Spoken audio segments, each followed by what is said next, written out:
I'm standing outside a new venue for Durham Fringe Festival this year in 2026. I'll show you a little bit of postering that's going on as Brighton Fringe gives way for me to Durham Fringe as my next main Fringe festival before heading up to Edinburgh. And Academy is interesting because there's shows obviously happening here of all different kinds, but there are also some workshops, and I'm going to be leading a couple, one of them on how to review. So if you're interested in how to be a critic, how to review work such as art, theatre, performance, and how to do that in the style of Fringe review, but also to look at how other people review theatre and performing arts, then do come along. It's very informal. And I'm doing another one about how to take your work further. If you've been at Durham Fringe, if you're at a Fringe festival, how do you go on? How do you get funding? How do you go on to touring? So check those out on the Durham Festival Fringe website, and come to those workshops. You can just drop in, I think. I'm not sure.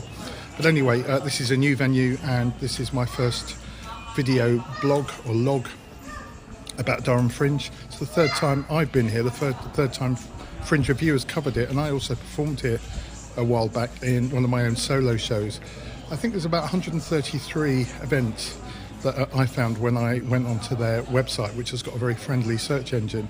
And yeah, there's variety, there is theatre, comedy, all the things you'd expect from a Fringe festival. There's a very good mix here of local work, a smattering of international and quite a lot of national work on its way up to Edinburgh Fringe in a lot of cases too.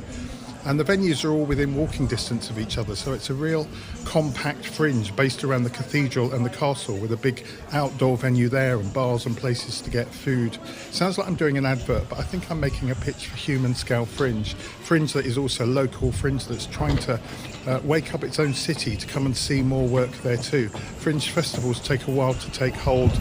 Like a lot of Fringe festivals, they find their identity rather than start with one. And this particular one, I mean, I particularly like, maybe I'm a bit lazy, but in Edinburgh you can walk for an hour to get from one venue to another, or struggle on buses, whereas here you can base yourself up on Palace Green where the cathedral and the castle is, and then you can sit down with one of the programmes and then decide where you want to go and plan a route that's not going to take you very long to get there.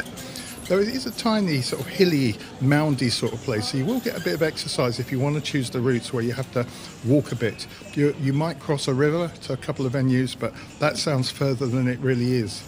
And I'd say 5 to 10 minutes walk for most of the venues. Being Fringe Review, there is Fringe theatre here, but there's also things around the edges of theatre like sketch comedy and character comedy and music that also tells a story. And there are venues upstairs in cafes and pubs. And I will mention Durham Free Fringe, which was set up by Chris Neville Smith, a performer in his own right and a well-known blogger about theatre, kind of on the edges, which kind of suggests that this is now an established Fringe festival, because when Free Fringe is set up on the edges of Fringe festivals, sometimes they're on the edges of main festivals, you're getting the right Fringe spirit. So you might want to check out that as well. But there's more than enough in, let me find it, in this programme to keep you busy for the next few days. It begins, I think, on the 29th of July and runs for 5 days till about the 2nd of August, I think.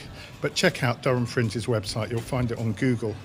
What I like doing is not planning, so this is the day before the Fringe starts, to go and sit down at Palace Green and plan what I'm going to see and review, and sometimes just see for pleasure, and sometimes interview on one of our podcasts some of the performers, those people that make Fringe. So I'm wishing Durham Fringe well. I'm inviting you, if you can get here, to come and experience a Fringe that isn't as humongous as my own city, Brighton Fringe, with over 800 events, and Edinburgh with literally over 3,500, might even hit 4,000, who knows. These are big. They are both exciting and monstrous. There is a bit of Fringe spirit going on in the smaller ones, Durham Fringe being an example of it. So that's my invite. Durham Fringe happening this week. Check out the website, see what's going on, and you might bump into me, but you can't have everything.